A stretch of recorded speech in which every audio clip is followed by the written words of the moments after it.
Luís XVI.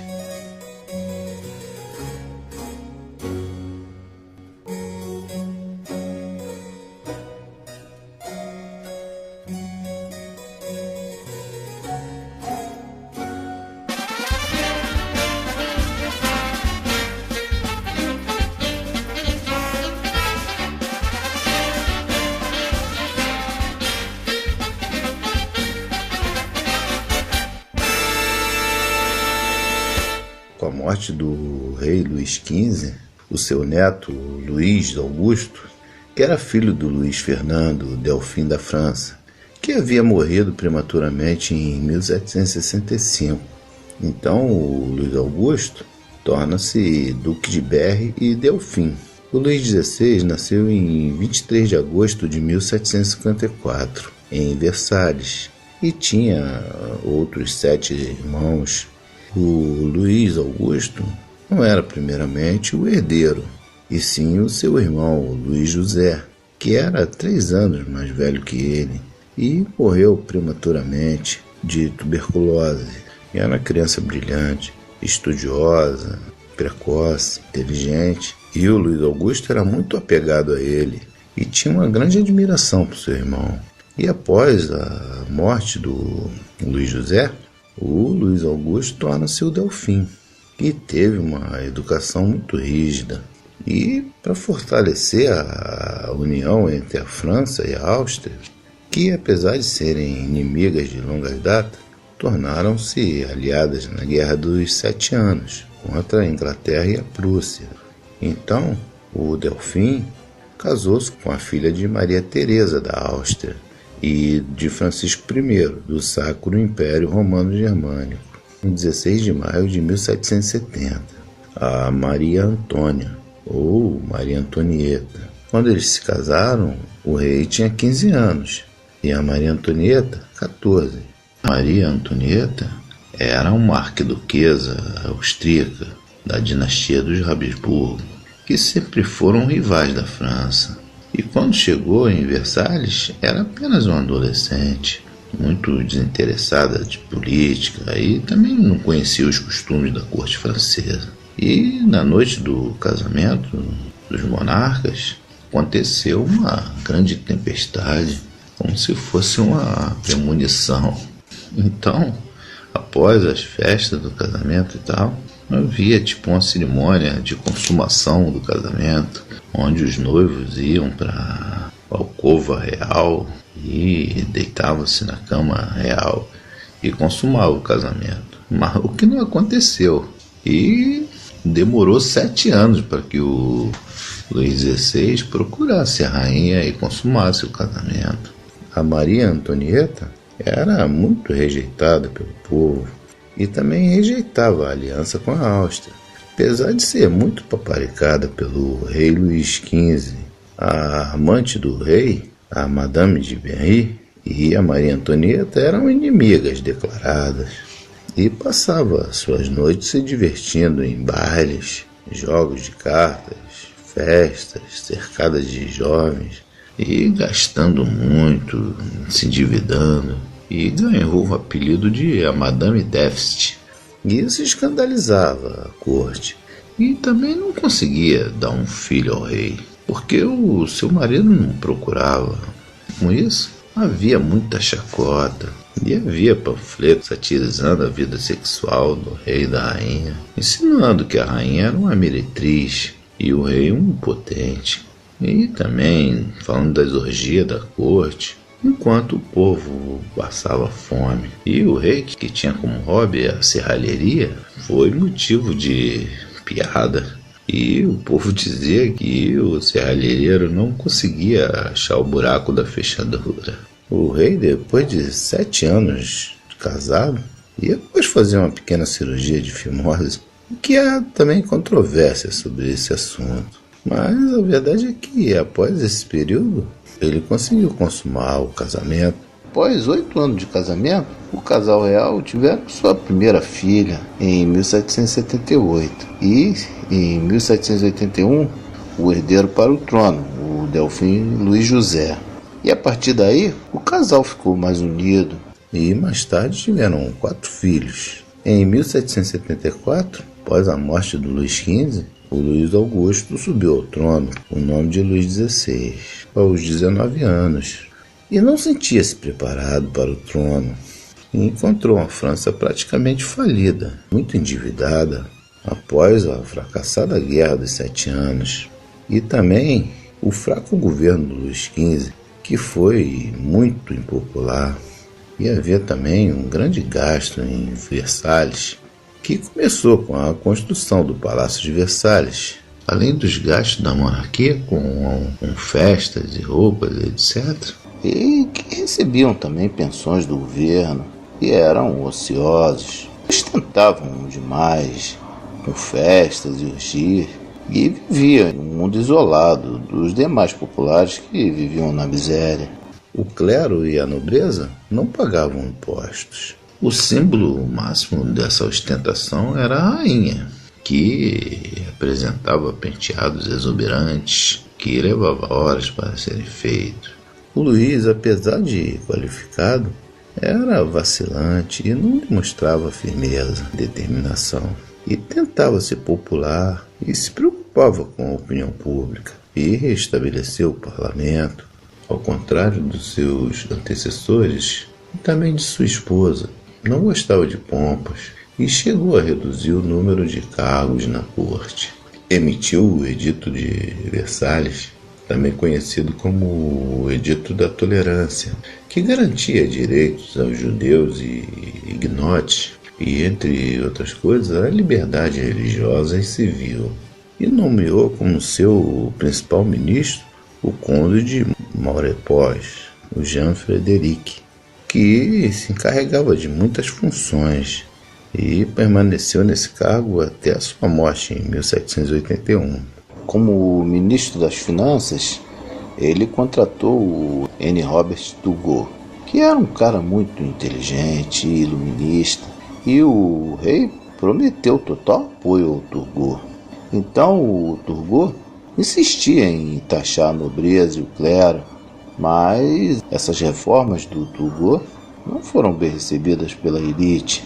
E o principal imposto era o talher, ou talha, e também a elite, a nobreza e o clero, era a grande maioria no parlamento, que por sua vez precisavam aprovar a reforma de Turgot. E o Turgot também não tinha o apoio dos conselheiros do rei, e com toda a pressão contra a reforma tributária do Turgot, inclusive da rainha, e o irmão do rei, o conde de Provença, que também era conhecido como Messier, que era muito conservador, e o rei cedeu à pressão. Turgot acabou caindo, junto com a sua reforma tributária, e é atribuído ao rei a frase: o Messier Turgot quer ser eu, e eu não quero que ele seja eu. E então, no lugar do Turgot, o rei chamou o Jacques Necker, que era um banqueiro muito rico e bem-sucedido. Era um homem bastante popular, que tinha ideias iluministas.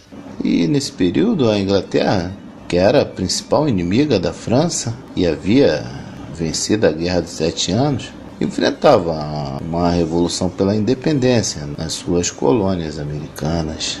Então o Luís XVI resolveu apoiar os revoltosos como vingança pela derrota na Guerra dos 7 Anos, e fez empréstimo através do seu ministro, enviou armas e dinheiro discretamente no início, também renovou sua frota e doou 2 milhões de liras à causa, que daria para alimentar seu povo por 1 ano, e o que levou a economia francesa ainda mais para o buraco.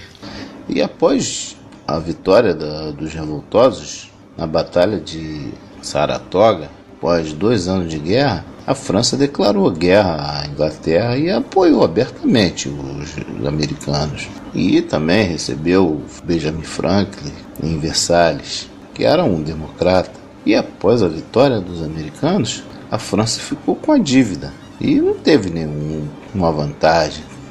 A dívida francesa tornou-se impagável. Então o Jacques Necker sugeriu uma reforma tributária e cortasse gastos da Casa Real e também que a nobreza e o clero pagassem impostos e cortando privilégios.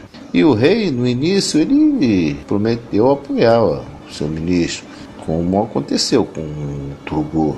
Mas, novamente, sobre aquela pressão, ele acabou cedendo novamente e demitiu o Necker.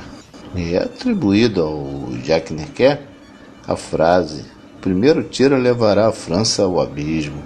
Para o lugar do Necker, então o Luís XVI convidou Charles Alexandre de Calonne, que, ao contrário dos seus antecessores, sugeriu que o rei gastasse ainda mais para poder atrair a confiança do povo e dos investidores. E depois do fiasco da política esbanjatória do Calonne, ele sugeriu ao rei que cortasse despesas e tributar a nobreza e o clero, como seus antecessores sugeriram ao rei.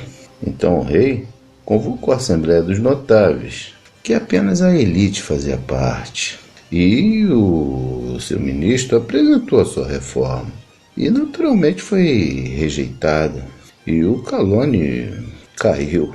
Para o lugar do Calonne, o rei chamou o arcebispo de Toulouse, Etienne Lamonnier de Brienne, que era seu opositor, um teólogo, e havia sido arcebispo de Rouen, bispo de Condom, e era amigo do Voltaire, que assumiu em maio de 1787 e renunciou em agosto de 1788. Em 1788, o inverno castigou a França de maneira impiedosa, e nos anos seguintes as colheitas eram ruins e faltava farinha para fazer o pão, que era o principal alimento. E a fome, revoltas, e daí começaram os saques. Com isso, o rei ficou sem saber o que fazer. Era como pilotar um caminhão ladeira abaixo, sem freio. E alguns historiadores dizem que ele temia ter o fim como o do Carlos I da Inglaterra. E, além de tudo, em meio a essa confusão toda, o filho do rei, o Delfim, Luís José, de 7 anos, morreu de tuberculose. E o rei, sem ter para onde ir, acabou se aproximando da nobreza.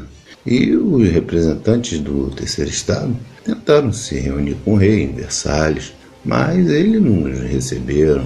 Além da fome, o povo odiava a rainha e via nela o símbolo máximo da ostentação.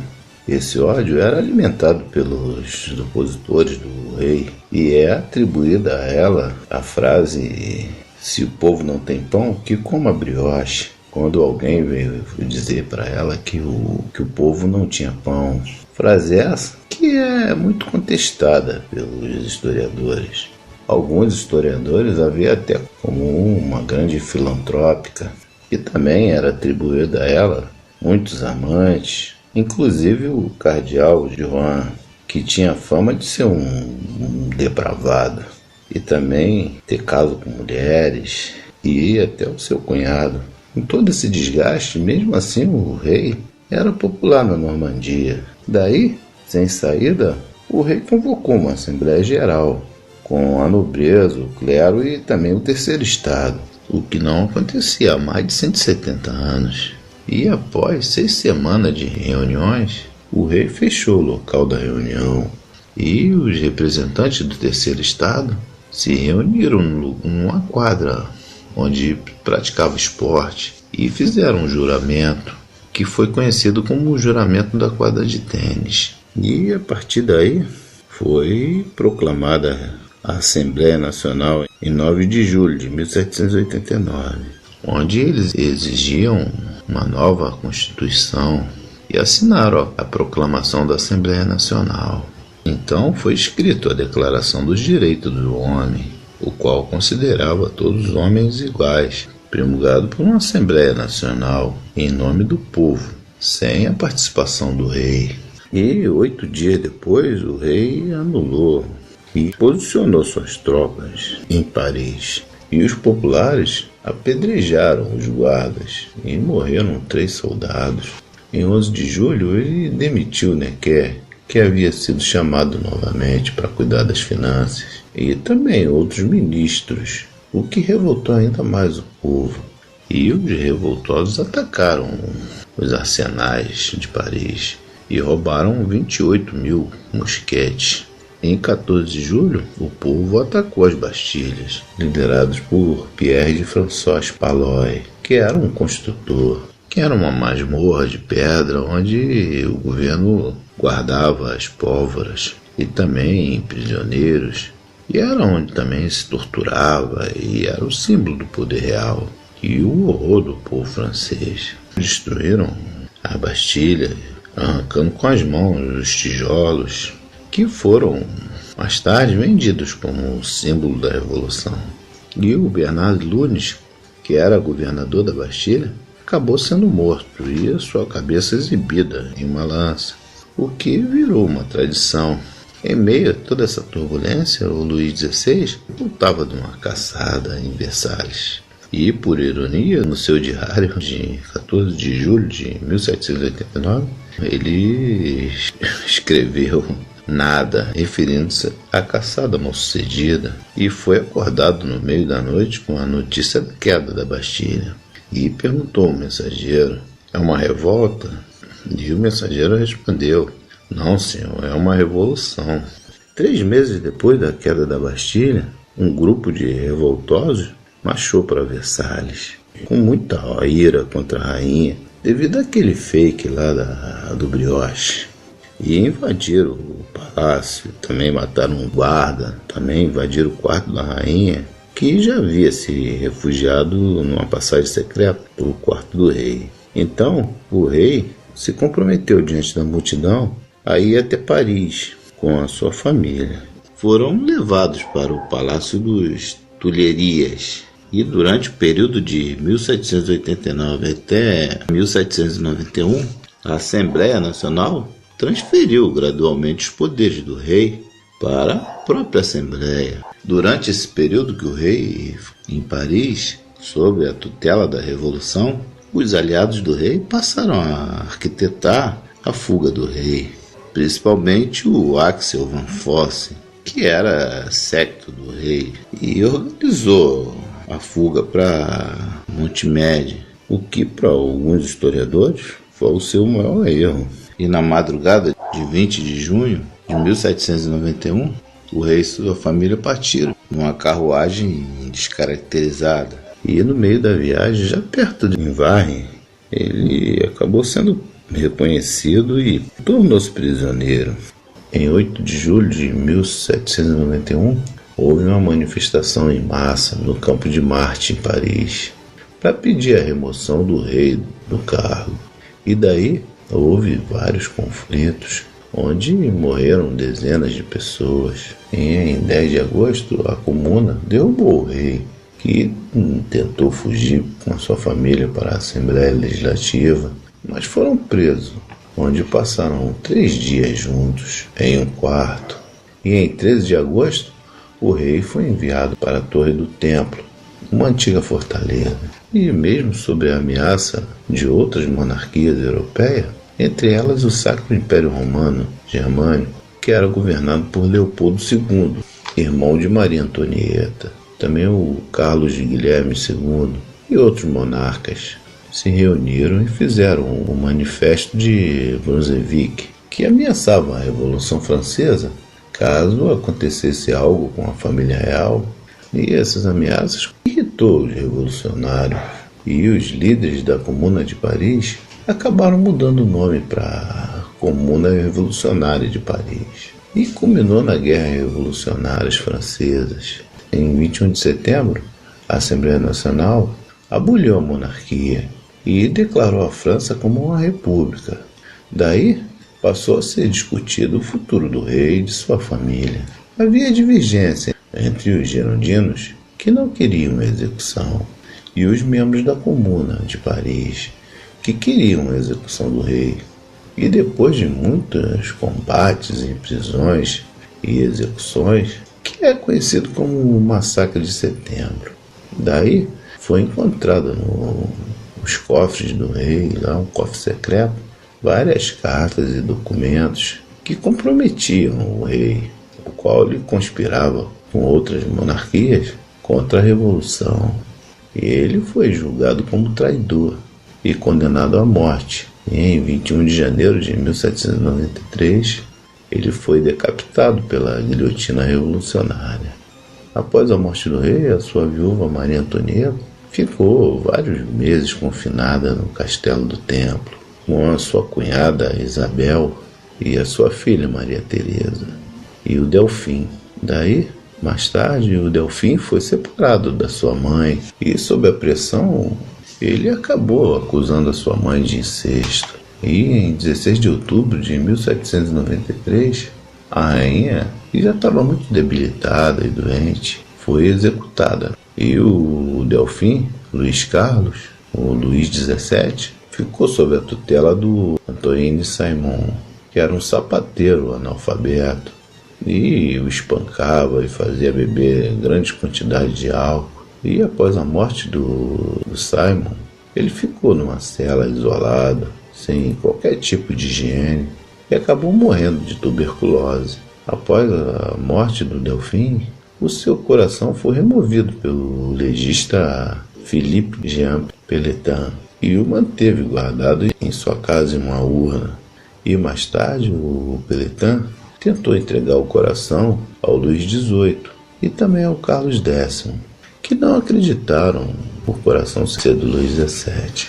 E em 1975, o coração foi colocado num vidro e colocado na Basílica de Saint-Denis. Em 8 de junho de 2004, foi provado que o coração realmente era do monarca, através de um exame de DNA, comparando com mostras de cabelo da Maria Teresa. E foi realizado um funeral com honras ao jovem Luís XVII e feito um mausoléu na cripta real do templo.